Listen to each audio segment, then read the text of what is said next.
Selain terhadap tenaga medis, saudara, kasus positif COVID-19 di NTB juga menginfeksi anak-anak. Jumlahnya mencapai 14% dari 562 kasus. Minimnya masker khusus anak dan rendahnya kesadaran orang tua memakaikan masker pada anak diduga menjadi penyebab anak positif COVID-19 meningkat. Hingga akhir Mei 2020, 77 anak dinyatakan positif COVID-19 di Nusa Tenggara Barat. Pasien anak COVID-19 ini didominasi bayi dan anak balita. 3 diantaranya meninggal dunia. Hasil observasi Dinas Kesehatan NTB menyebut, sebagian besar anak tidak terpapar dari orang tua di rumah. Namun, anak-anak yang kerap dibawa orang tua ke tempat-tempat umum dan kerumunan tanpa mengenakan masker dinilai rentan tertular COVID-19. Mungkin anak-anaknya masih dibawa keluar. Coba lihat sore-sore iseng hitung di pinggir jalan berapa anak yang digonceng sama orang tuanya pakai masker enggak? Pasti enggak.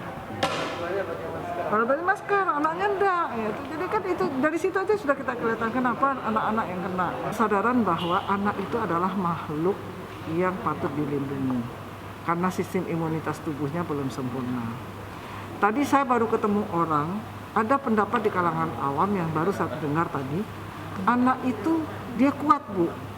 Jadi itu mungkin sering tidak dikasih masker, ternyata ada rumor di lapangan, biarkan saja anak-anak itu kuat kok.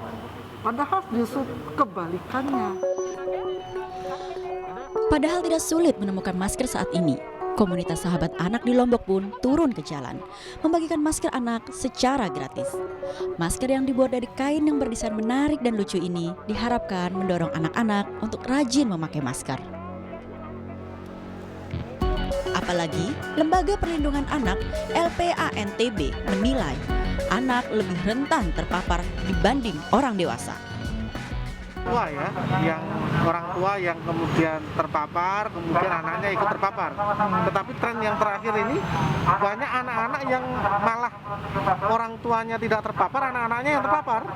Nah ini kan kemungkinan yang kita kemungkinannya adalah mungkin orang-orang tuanya daya tahannya bagus, anak-anaknya tidak bagus, orang-orang tuanya membawa, kemudian anaknya tertular. Itu yang pertama. Yang kedua ya mungkin karena yang tren yang terjadi sekarang ini banyak orang tua yang membawa anaknya keluar. Kasus anak positif COVID-19 yang mencapai 14% dari 562 kasus di NTB saat ini tentu jadi catatan tersendiri. Memakai masker memang salah satu cara untuk melindungi risiko penularan COVID-19. Namun, mengurangi aktivitas anak di keramaian dan tetap berada di rumah menjadi cara yang lebih efektif agar anak tidak tertular. Fitri Rahmawati, Kompas TV, Mataram, Nusa Tenggara Barat.